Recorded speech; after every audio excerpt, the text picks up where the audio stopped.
My childhood was very interesting because I was born back in the 40s.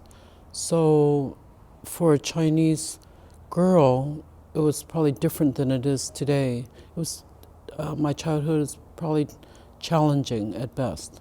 When I first went to school, of course, I loved drawing, and then I discovered that that was not an acceptable occupation at home because I would come home and find, drawings that I had drawn torn up or discarded. So it was definitely not encouraged. At age 6, I had already decided that I didn't want to be at home. And then I finally left home for good at age 13. Eventually, as a young adult, I hooked up with a whole community of boat people. I had an opportunity to sail as a crew member around the world for a couple of years and was so impassioned by it that I went to Alaska to seek my fortune and to make the money to buy a sailboat. And when I was in Alaska, I discovered that there was professional mariners up there, and then went off and got a job and forgot about buying a sailboat after a fashion and just sailed.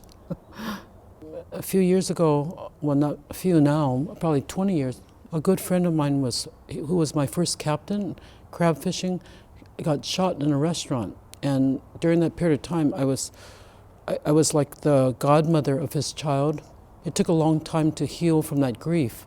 And so a good friend of mine who was an artist dragged me over to her house one day and said, "Come on, and let's make some things that might be helpful." And I had not done any art since drawing when I was a little girl. And it was so enchanting, and it just kind of healed me. So I kept doing sculpture, kept teaching navigation, kept going to sea, and finally realized that all I wanted to do was do sculpture, and so I retired. So I saved my money for a long period of time, even while I was having navigation school, because as a young person, you only have so much money. And the plasma cutter was very expensive, thousands of dollars at that time. It was like a big buy.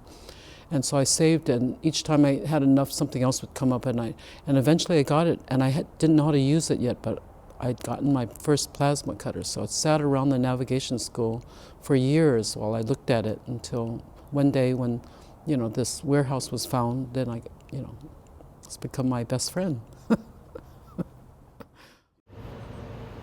I understand that humans, we live in difficult times. Maybe we always have lived in difficult times, but that I'm always amazed and impressed by the courage of human beings, the resilience that in spite of our difficulties, the majority of us get up each day and continue on, that we just don't lay down and call it a day.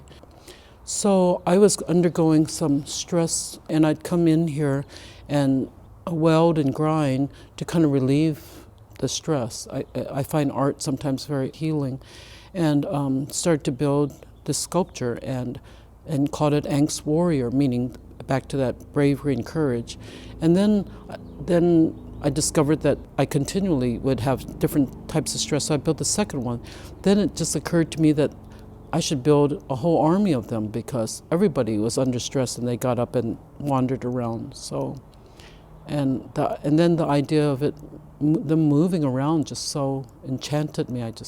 So that's now, they're now still being built, and I'm working on the robotics portion, meaning the mechanical portion of it, which I know nothing about, in order to have them move. So that's part of the project right now.